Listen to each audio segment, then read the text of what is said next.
갈라디아서 2장 19절부터 21절까지 말씀을 통해서 우리에게는 부활이 있지 않습니까? 라는 제목으로 오늘 본문의 말씀을 들으시며 은혜를 사모하겠습니다.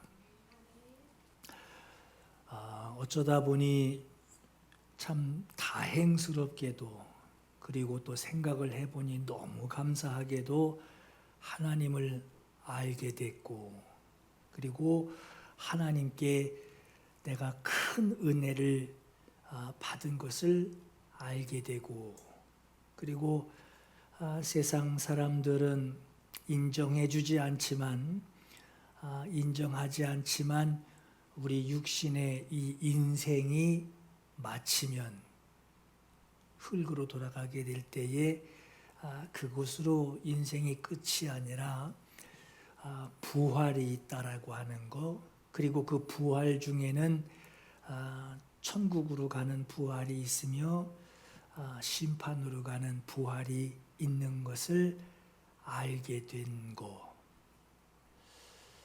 예수님의 그 죽으심과 부활 사건으로 인해서 예수 그리스도를 내 마음에 영접하고 믿음으로 내가 영생 얻은 자구나 하는 것을 알게 돼요.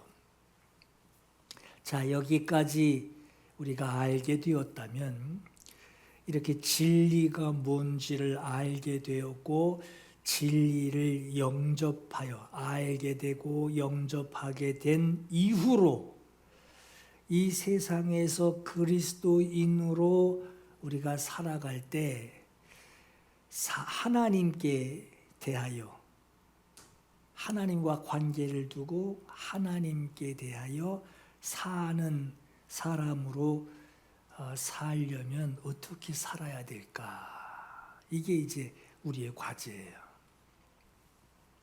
예수님을 영접한 그 초기에는 성경 읽는 것이 참 좋아요. 기쁘단 말이에요. 하나님을 상대한다, 하나님을 대한다 하는 성경 읽는 것이 기뻐요. 처음에 무슨 말인지도 몰라요. 너무 적응이 안 되는 말씀들인데 읽고 또 읽고 나면 줄도 그어가면서 이렇게 외우기도 하고 막 그런단 말이에요. 그러다 이제 시간 내서 기도하는 거. 오늘은 교회 가서 몇 시부터 몇 시까지 기도해야지 하고 시간 내서 기도하는 것이 내가 할 수 있는 믿음 생활이었단 말이에요. 처음의 믿음 생활. 그게 믿음 생활이었단 말이에요. 성경을 읽어서 알게 된 그 신앙 지식을 토대로 성경 이야기를 말하고 말해요. 그리고 그 지식, 성경에 있는 그 지식을 가지고 예수 안 믿는 가정에서는 예수 안 믿는 가족들하고 이제 논쟁을 하기도 하고, 예수 안 믿는 친구들한테는 또 그 말씀 가지고 논쟁을 하게 돼요. 신앙 지식인들과 공감을 하는 어떤 그런 공감의 시간이 이제 그게 신앙인 줄 알았는데 그걸 신앙으로 알고 있단 말이에요. 그런데 이제 논쟁할 사람도 없고 나 혼자 있게 되고 내가 사회생활을 하게 되는, 나 홀로 있더라도 말씀을 적용하고 순종하며 살아야 하는 그 생활. 중년이 되면서 생활에서 부딪히는 신앙의 도전들이 생겨나요. 주님, 내 생명까지도 하나님의 것입니다 라고 고백은 하지만, 생명, 목숨까지 하나님 거라고 고백은 하지만 살아가는 그 경제력에 부딪히게 되면 내가 가지고 있는 그 경제력이 가진 것보다 부족한 것이 더 크게 보여서 가진 것으로 감사하기보다는 가지고 있어도 위기감을 느끼고 무기력해집니다. 예수 믿고 영생 얻었으니 이제 나에게는 영생의 부활이 예정되어 있다라고 막 뿌듯해 하지만 막상 생활에서 위협을 경험하게 되는, 생활을 위협하는 그 상황에 놓이게 되면 내 어려운 그 상황이 거기다 나아질, 회복될 기미도 보이지 않게 되면 생활에서 위기감을 느끼고 세상 사람들과 다른 바가 없이 당장 이 어려운 상황을 피해 나가려고 하는 그 수단과 방법을 가리지 않게 돼요. 처음에 성경 읽기와 기도하는 것이 신앙생활인 줄 알았는데 그것만 신앙생활이 아니라 나이가 들어서 직장 생활하게 되고 가정에서 가정의 가장 역할을 하게 되고 먹는 거, 사는 거, 이 경제를 꾸려 나가야 하는 가정 생활에서 이제 신앙 생활이라고 하는 것이 성경 읽고 기도하는 것이 신앙 생활이 아니라 내 처한 환경에서 그 성경 지식을 가지고 그 기도의 열정을 가지고 내가 처한 환경에서 믿음으로 그 말씀, 주신 말씀에 순종하며 그 말씀대로 살아내려고 하는 것이 신앙 생활입니다.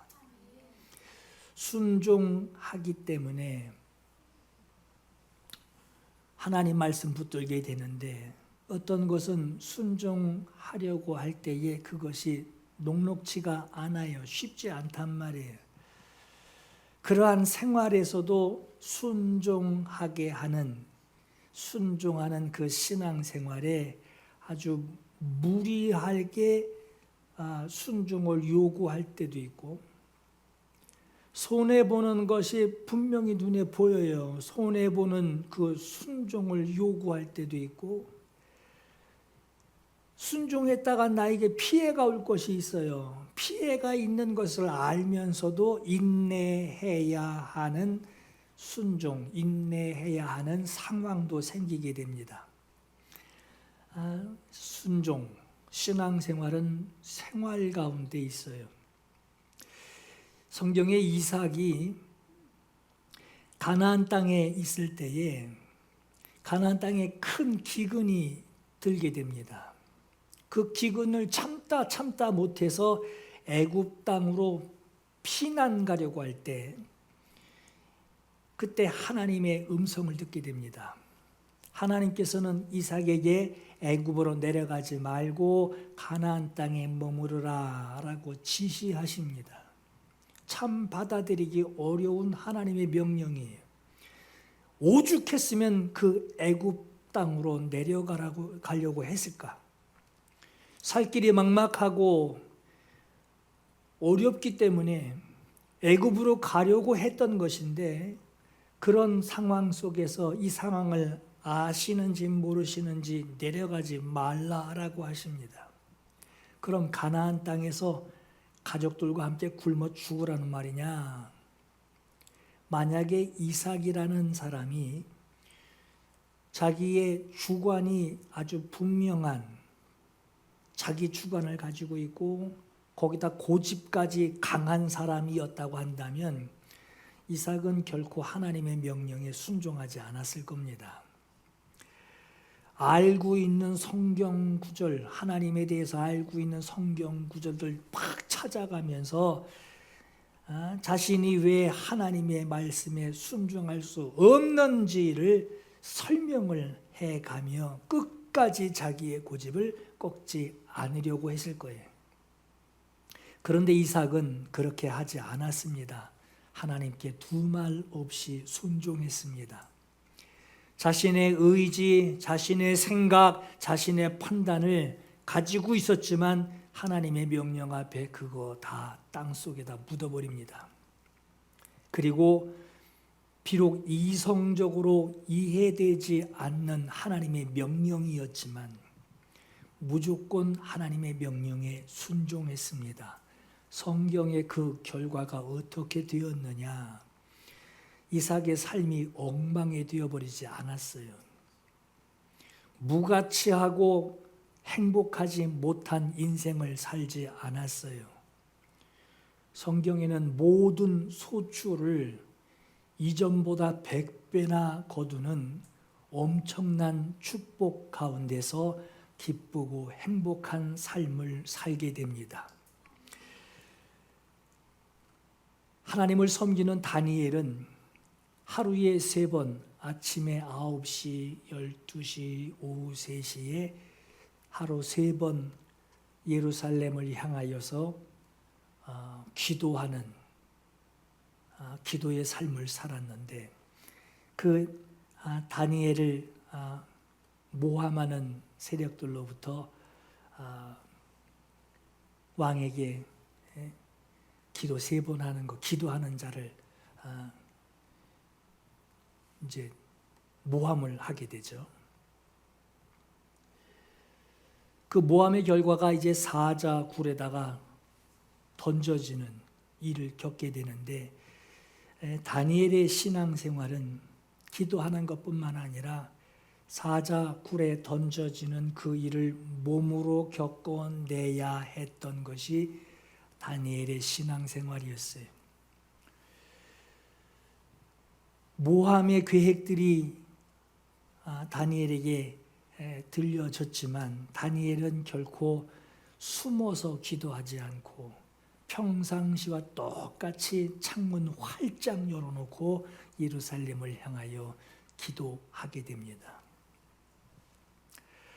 하나님을 대하는 신앙, 하나님과 관계를 맺는, 하나님과 함께하는, 하나님을 대하는 신앙, 사람 대하는 신앙이 아니에요. 비교하고 너보다 성공하기 위해서 하나님께 신앙을 두는 그 신앙이 아니라, 그거 아니어도 하나님을 대하는 신앙. 그 신앙은 지식이 아니라 몸으로 겪어내는 신앙생활이 하나님을 대하는 진짜 신앙생활이 됩니다. 신앙은 함께하는 사람들에게 성숙한 모습, 성숙한 신앙, 나의 이 성숙한 성실한 신앙으로 도움을 주고 영향을 줄 수 있는 것도 중요합니다. 그러나 그렇지 않다 할지라도, 그런 사람이 없다 할지라도 신앙의 대상은 결국 사람이 아니라 하나님을 대하는 거예요. 신앙은 나 자신을 다른 사람과 비교해서 성공시키려고 하는 신앙 액세서리가 아니라, 남들과 비교할 것도 없고 잘날 것도 없고 못날 것도 없고 남들에게 박수 받을 것도 없고 야유 받을 것도 없이 나 자신이 하나님을 대하는 행동이에요. 몸으로 겪어내는, 하나님을 대하여, 하나님께 대하여 몸으로 겪어내는, 말씀대로 살아내는 생활이 바로 신앙생활입니다. 하나님께 대하여 살아내는 거예요. 여러분, 이럴 때 어떻게 살아야 하는 것이 하나님을 대하는 사람의 그 바른 신앙의 모습일까요? 오늘 말씀을 통해서 저는 이 말씀을 드리고 싶어요. 사도 바울이 이런 말을 합니다. 나는 날마다 죽노라. 여러분, 사도 바울이 말하는 나는 날마다 죽는다라는 이 말을 여러분 어떻게 이해들을 하고 계신가요? 지금은 모르겠어요. 예전에 그 문방구 앞이나 오락실 앞에서 쉽게 볼 수 있는 것이 이제 두더지 게임인데, 구덩이, 그 북북 파여 있는 그 구덩이에 두더지들이 이렇게 숨어 있죠. 그러다 이제 음악 나오면서 뭐 아야 아야 하면서 이제 두더지들이 이제 구덩이 위로 올라오잖아요. 어디서 뭐가 어떤 게 올라올지 예측할 수 없는데 그 망치 들고 서 있는데, 그 이제 불쑥 튀어나오는 거를 망치로 두들겨 가지고 이제 누르 때리면 이제 그 점수가 나오는 그 게임이 있죠. 그 두더지 게임처럼 말이에요. 오늘 우리도 죄인으로 살던 옛 그 본성들은 예수와 함께 십자가에 못 박아 버렸다라고 고백하는데, 죽은 줄 알았던 그 옛 본성들이 아직도 죽지 않고 남아 있어서 어려운 일, 난처한 일, 곤욕스러운 일들을 겪을 때마다 막 화가 나가지고 그냥 욱욱 하면서 불쑥불쑥 올라오는, 옛날에 그 한가닥 했다라고 하는 그 성질, 그 욱하는 마음의 감정을 그 폭발할 때마다 나 날마다 죽는다, 내가 죽어야지 하고 나는 날마다 죽노라라고 하는 이 말, 내가 참아야지, 내가 이번에도 내 성질 죽인다라는 말들로 이해들을 하고 계실 거예요. 그렇죠? 그러나 오늘 본문에 이 바울이 말한 나는 날마다 죽는다라는 이 말은 그 의미가 아니에요. 사도 바울이 가는 곳마다 귀신 쫓아내며 병 고치며 복음을 전하며 제자들에게 존경을 받습니다.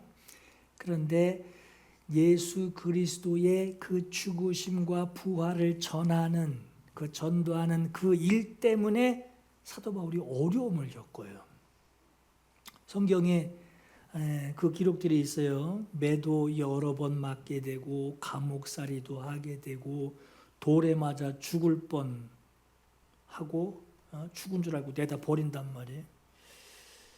망망한 바다에서 파산하기를 3번씩이나 경험하게 되고, 강도도 만나고 같은 동족끼리인데 죽이겠다고 잡아 죽이기 전까지 밥도 안 먹겠다고 할 정도로 살해 위협을 받고 밤을 새워야 하는 일들을 여러 번 하게 되고, 목이 마를 때가 여러 번 있었고, 굶기도 먹지 못해 굶기도 여러 번 했었고, 성경에 이불 옷이 부실했다는 건지 뭐 때문인지 몰라도 추위에 떨며 헐벗었던 일이 바울에게 엄청나게 많았어요. 그럼 한 가지 궁금증이 생겨요. 왜 바울은 왜 사서 이 고생을 하냐 이거예요. 예수 믿고 축복받아서 잘 재미있게 넉넉하게 사는 게 좋지 왜 이 고생을 사서 하냐 이거예요. 이런 위험한 일들을 사도 바울은 겪어내면서까지 뭘 하려고 예수의 죽으심과 부활을 왜 이렇게 전하려고 했을까? 하나님을 상대하는 건데 그 사실을 알고 기도하면 되지. 이런 어려움들 매도 맞아가며 죽은 줄 알고 내다 버릴 정도로 그런 고난을 겪으면서 왜 이 생활 잠시 동안도 아니고 죽을 때까지 이루고 다녔단 말이에요. 오늘 우리는 그렇게까지 어려움을 겪을 만큼 예수 믿는 것을 문제시하고 의견을 내고 문 앞에서 가로막으면서 교회 못 가! 하고 위협을 하는 사람이 없죠. 예수 믿는다고 나에게 위협을 가하고 목숨을 담보로 위협을 가하고 어려움을 가하는 사람 없어요. 옛날에나 한 집에서 종교 2개 믿으면 폭삭 망해 그 얘기했지, 요즘 여러분 어느 집에서 종교 2개 믿으면 안 된다고 그렇게 핀잔하는 집안이 어디 있습니까?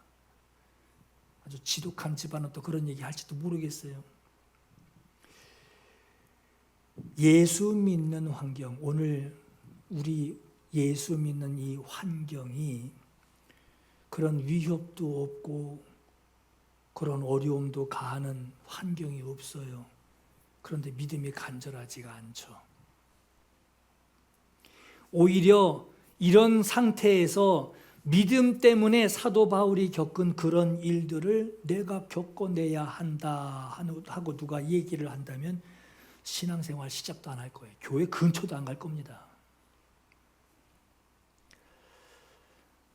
그럼 사도 바울은 왜 이렇게까지 어려움을 겪어가면서 예수의 죽음과 부활을 전하며 살아가게 되었을까? 사도 바울은 사실은 예수 믿기 전에 예수 믿던 사람들 찾아다가 숨어있는 거 찾아다가 옥에다 집어넣은 사람이 사도 바울이었어요. 성령 충만해서 전도하는 스데반 집사를 돌을 들어서 쳐 죽이는 데에 그 돌 들어 쳐 죽이는 사람 옷을 자기가 맡아서 내가 책임질 테니 쳐 죽여라. 어찌 보면 가장 먼저 돌 던진 사람이 바로 바울이었어요. 그런 사람이었어요. 그랬던 그 바울이 부활하신 예수님을 직접 독대에서 만나게 됩니다.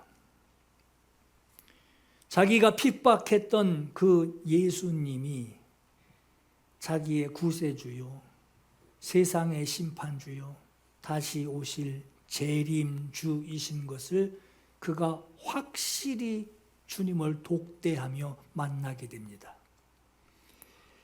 예수의 죽음과 부활, 그 심판을 전하는 이 바울이 사람들로부터 그 생명의 위협을 당하고 죽을 고비를 숱하게 겪으면서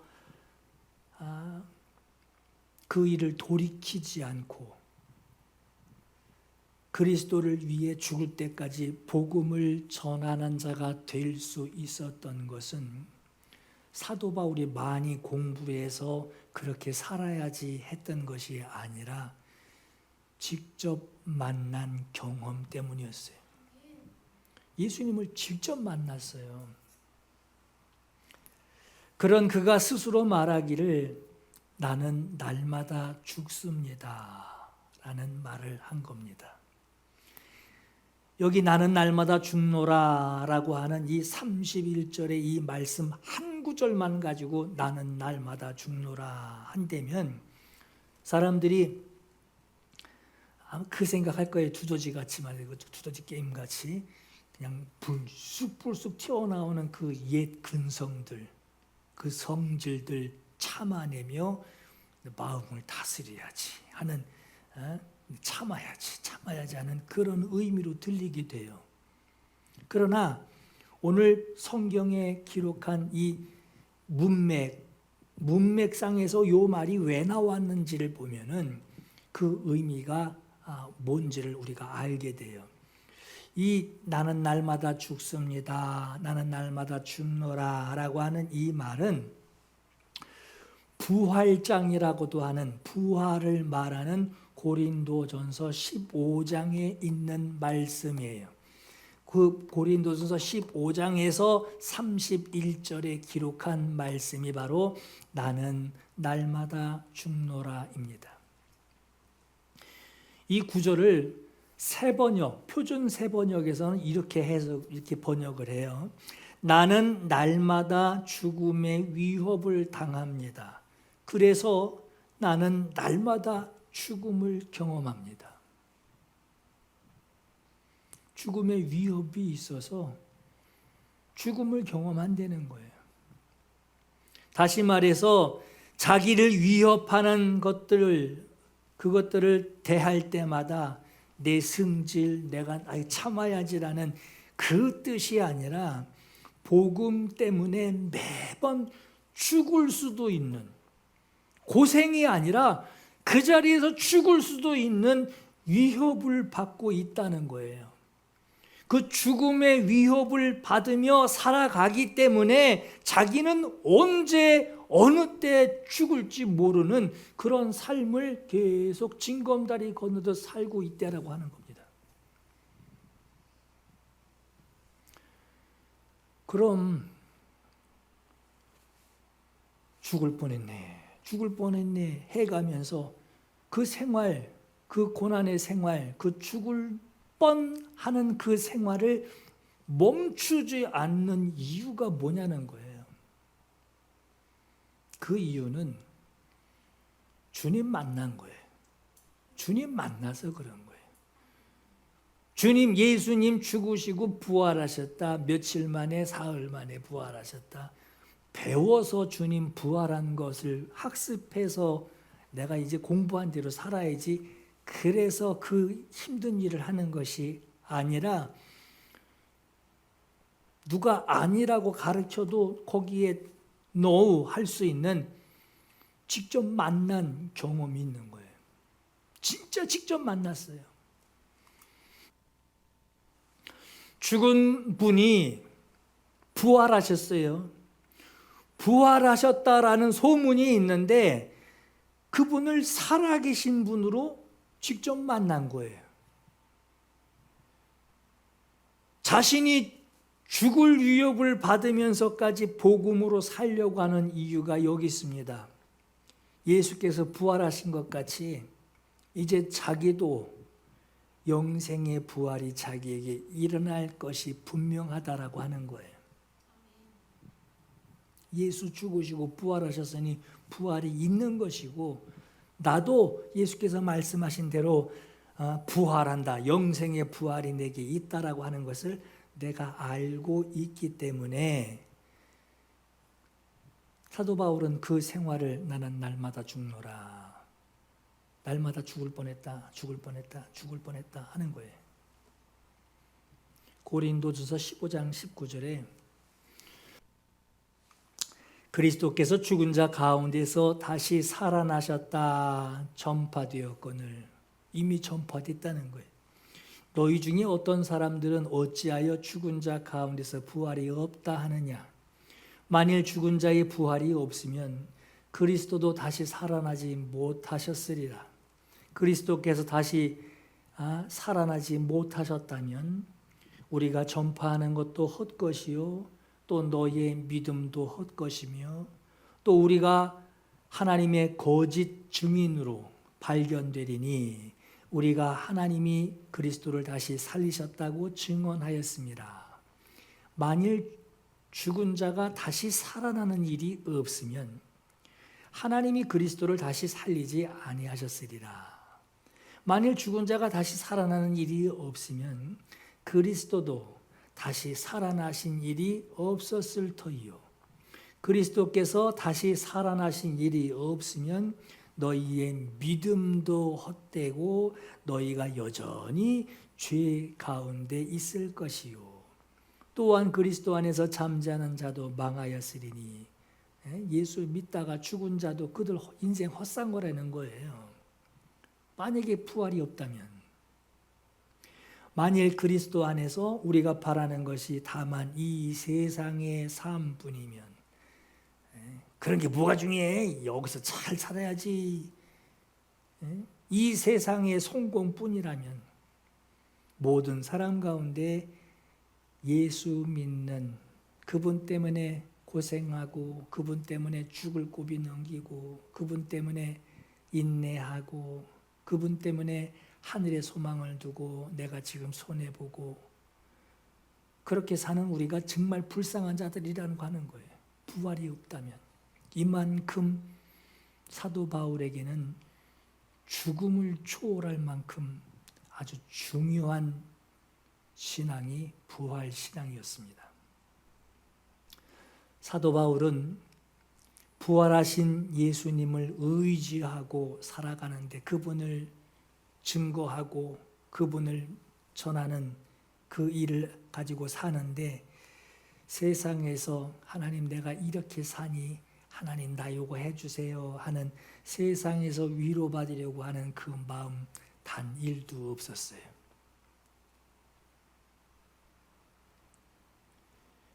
그의 믿음은 오로지 부활에 참여하는 자가 되기 위해서 세상을 살아갈 뿐이었어요. 내게 목숨을 주시는 한 부활을 소망하며 주님의 부활을 몸으로 경험하며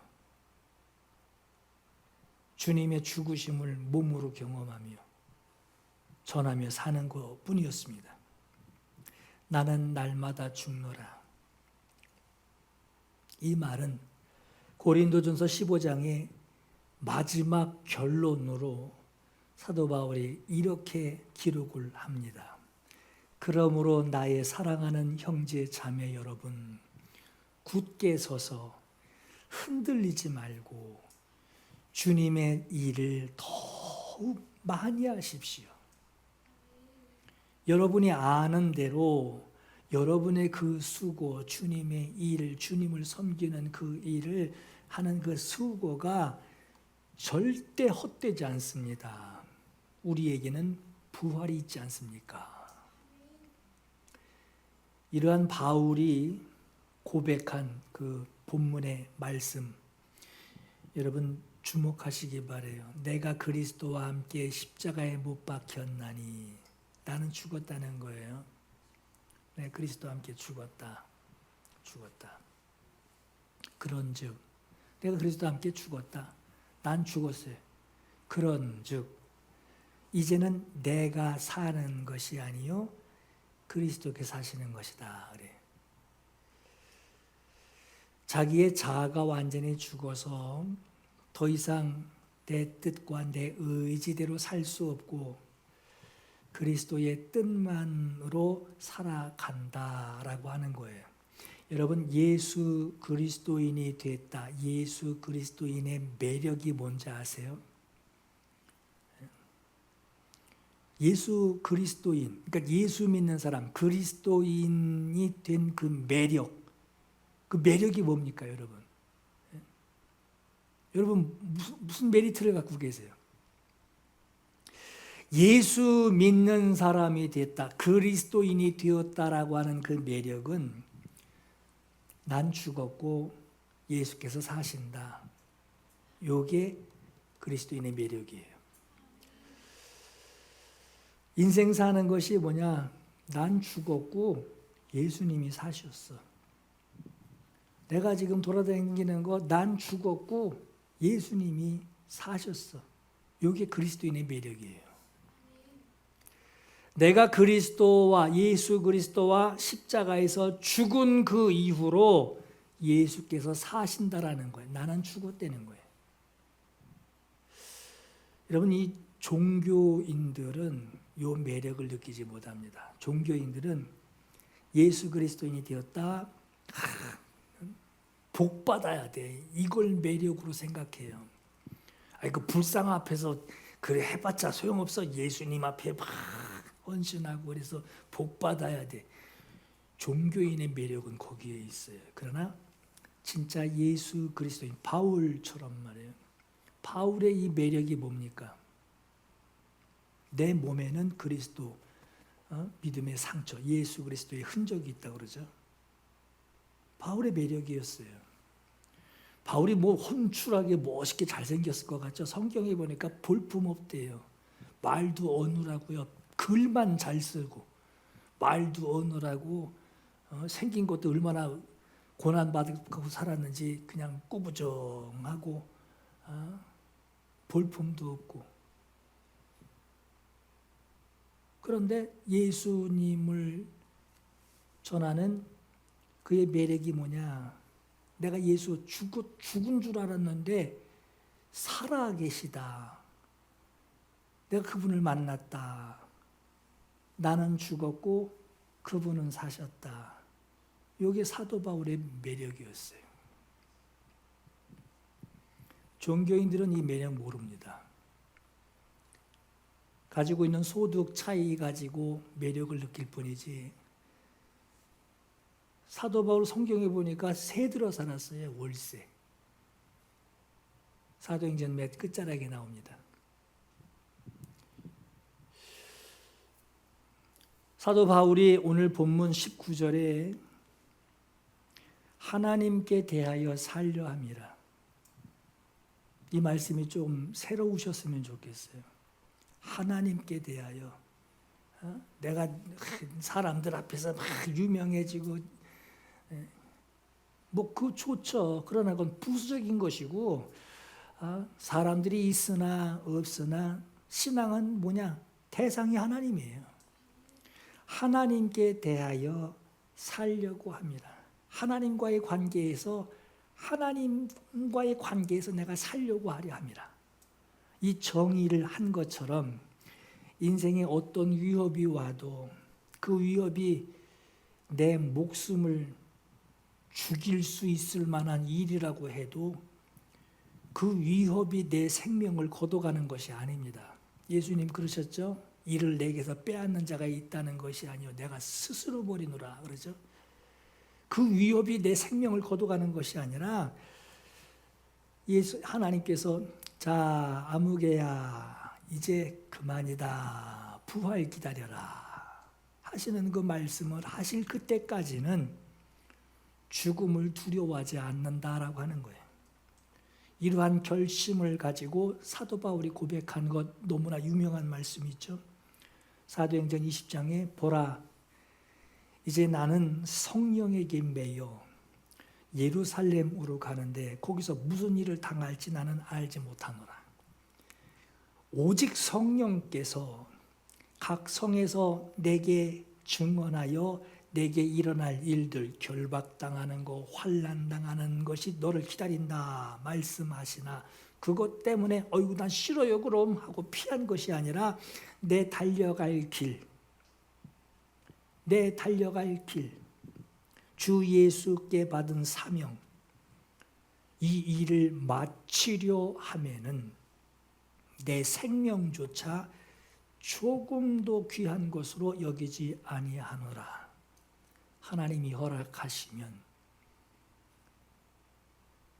이 말을 할 수 있었던 거예요.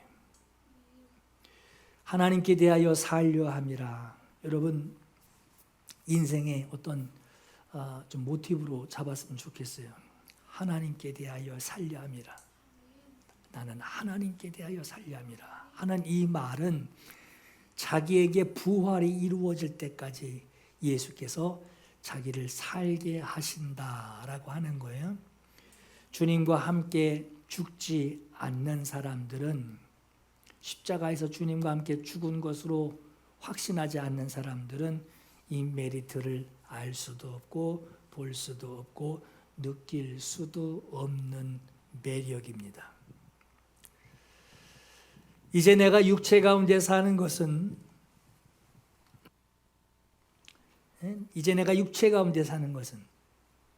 내가 예수와 함께 죽었고 부활을 기다리며 세상에 사는 이것은 이 얘기예요.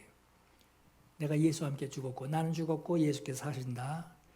내가 예수와 함께 죽었고 부활을 기다리며 사는 이 세상에 있는 것은 나를 사랑하사 나를 위하여 자기 자신을 버리신 하나님의 아들을 믿는 믿음 안에서 사는 것이라 했어요. 여러분 제가 이 말씀을 가지고 준비하면서 참 마음에 와닿는 글을 하나 봤어요. 여러분 흥정역에는 이 본문을 이렇게 번역을 합니다. 지금 내가 육체 안에서 사는 상태에서 믿음으로 사는 것은 지금 내가 육체 안에서 나는 죽고 예수님 사셨어. 이 상태에서 내가 지금 육체 안에서 육체의 상태로 사는 것은 믿음으로 사는 것은 나를 사랑하사 나를 위하여 자기 자신을 주신 하나님의 아들의 믿음이에요.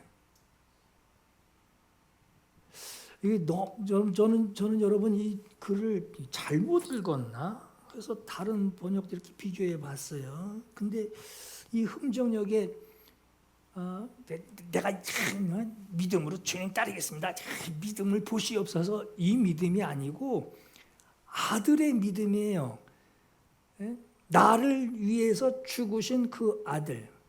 예수께서 죽으셨으니 나도 죽었고 예수께서 아버지께서 살리실 줄을 믿고 내가 스스로 버리노라. 나는 그의 말이 영생인 줄 아노라. 했던 그 믿음대로 십자가 거부하지 않고 나 이 쓴잔 못 마셔요 하고 도망간 것도 아니에요. 그러나 아버지 뜻대로 되기를 원하옵나이다 하고 아버지를 신뢰하며 아버지께 믿음을 가졌던 그 예수님의 그 믿음. 십자가에서 다 이루었다, 내 영혼을 받으시옵소서 하고 아버지께 자기를 맡기신 그 예수님의 믿음,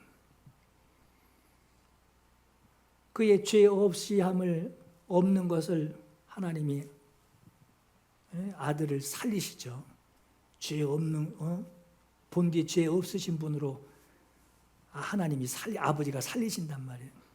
그 살리실 때까지 기다리는 거예요. 그 아들의 믿음, 그 믿음으로 내가 사는 거예요.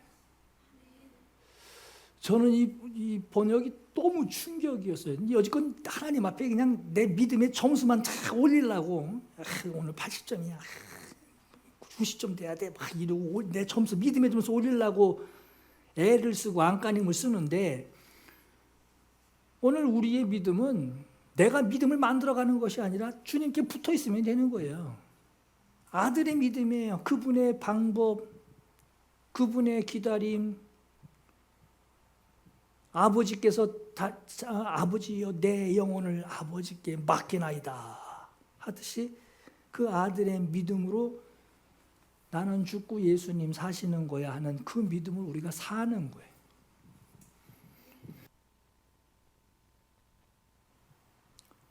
이게 죽는 것이나 부활하는 것이나 다 그 기준과 그 모형을 예수님께 두고 있어요.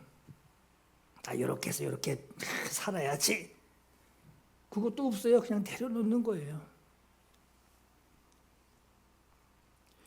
종교인들이 기도하는 것은 예수님 의지한다고 그들도 말합니다. 뭐 신천지도 예수 이름으로 기도하니까. 예수 의지한다고 기도하고 예수 이름으로 기도한다라고 말을 하지만, 자기 구할 거 하나님 이것도 줘요 저것도 줘요, 자기 구할 거 자기 채울 거 그거 다 구해놓고 맨 나중에다가 예수님의 이름으로 기도합니다 하고 요거 하나 붙여놓는 거예요. 그러나 오늘 제 이 흥정역에 있는 번역이 참 너무 마음에 와닿았던 것이 아들의 믿음, 아들의 순종, 그 순종으로 사는 것이 우리 믿음이 되어야 한다라고 하는 겁니다. 이 시간 영혼의 때를 사모하시며 바울과 같은 그 믿음의 용기, 다른 사람 같으면 죽을 뻔했어 하고 도망가겠지만 나는 날마다 죽노라. 그리고 이 바울의 이 용기, 이 믿음의 용기, 죽을 각오로 들이댐비는 사람 그거 누가 이깁니까? 이 용기가 충만하시기를 예수 이름으로 축원합니다. 함께 우리 사모하며 기도하겠습니다. 나는 예수님과 십자가에서 죽었습니다. 나의 믿음의 메리트는 하나예요. 난 죽고 여기 예수님 사셨어. 난 죽었어. 예수님 사셨어. 나는 예수님과 십자가에서 죽었습니다. 하나님께 대하여 사는 사람 되게 하옵소서. 이제 우리의 인생의 목표는 하나야. 하나님께 대하여. 주위의 사람이 나를 어떻게 뭐라고 손가락질하든지 박수를 쳐주든지 그게 상관없어요. 하나님께 대하여 사는 사람 되게 하옵소서. 두 번째는 생명의 부활이 나에게 이루어지게 하옵소서. 부활도 두 가지예요, 여러분. 심판의 부활이 있고 영생의 부활이 있습니다. 육신은 다 벗어요. 다 벗어버린대요. 다 벗어버리는데 그 사람의 혼은 부활을 다시 살아나게 됩니다. 그 부활은 영생의 부활이요, 생명의 부활과 심판의 부활이라 그랬어요. 생명의 부활에 내가 참여하게 하옵소서. 생명의 부활이 나에게 이루어지기 그때까지 주님의 일을 더 많이 하게 하옵소서. 요 사모함이 있기를 간절히 바랍니다. 기도하겠습니다. 예수, 내 기쁨 되신 주, 그 이름 찬양해. 나의 유일한 참된 안식. 예수, 완전한 그 이름, 능력의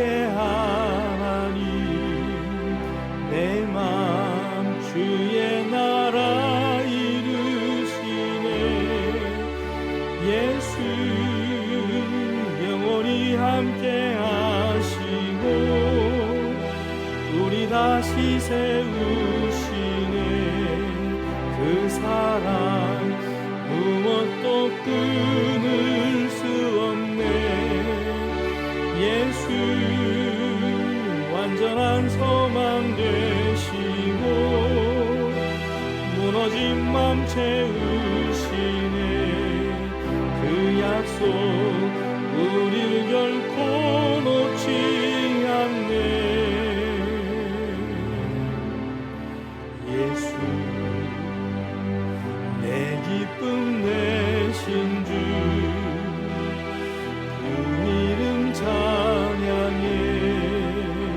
나의 유일한 참된 안식. 예수 완전한 그 이름,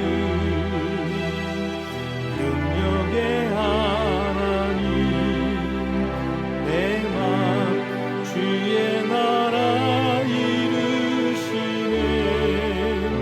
예수 영원히 함께 하시고 우리 다시 세우시네. 그 사랑 무엇도 끊을 수 없네. 예수 완전한 소망 되시고 무너진 맘 채우시네.